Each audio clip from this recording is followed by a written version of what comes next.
Hi, my name is Kevin Allen with First Team Real Estate, Christies International, and Luxury Portfolio. Today I want to talk to you about the 6 easy ways of conducting a 1031 exchange. So what is a 1031 exchange? A 1031 exchange is simply the IRS's way of allowing homeowners and real estate investors to defer the gains of a real estate transaction into the future by selling one property and then purchasing another property, and in the meantime you're not paying taxes until the second property or the future property is sold at a later date. Again, to accomplish these, a 1031 exchange, there's 6 steps or 6 qualifications. First is your property must be an investment class. It must be held for investment. It can be a bare land, it can be a warehouse, it can be apartments, triplexes, fourplexes, or rental properties, and or a business opportunity. Again, the property you're purchasing on the other end of it must be the same. It can be any of those classes: apartments, warehouse, land, fourplexes, rental properties, or business opportunity. It cannot be your personal residence. Those are not considered investments. If it's a fix and flip, it must be held for at least a year and a day. Now, the second part of it is, upon selling that original or old property, you have 45 days to submit a list of properties that you would like to acquire in replacing that property. Again, 45 days to submit a list of identified properties that you would like to purchase.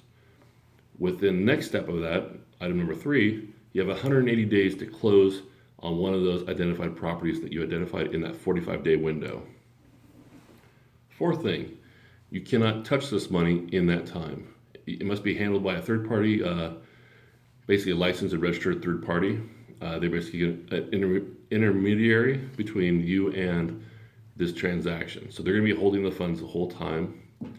The fifth thing is you must take title in the same way that you had sold the property. So if you're Fred Jones and you sold the property as Fred Jones, when you buy the next property, you must be Fred Jones. You can't change it to be the Fred Jones LLC or Fred Jones Corporation. It has to be Fred Jones to Fred Jones.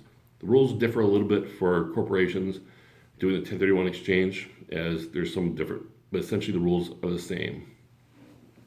Lastly, in order to defer 100% of your tax liability, you must purchase something of equal or higher value. If you purchase anything of lesser value than what you just sold, you're responsible for the difference in the gap. So let's say if it was you sold a $500,000 home and you purchased a $430,000 home, you have a $30,000 tax responsibility that you're going to be paying gains on. So, but if you purchase anything equal or higher, 100% tax-free, and you're deferring 100% of that into the future, and that essentially is what a 1031 exchange and the 6 different requirements of doing a 1031. Again, my name is Kevin Allen with First Team Real Estate. Give me a call, 714-696-8508, and my email is kevinallen@firstteam.com. Thank you.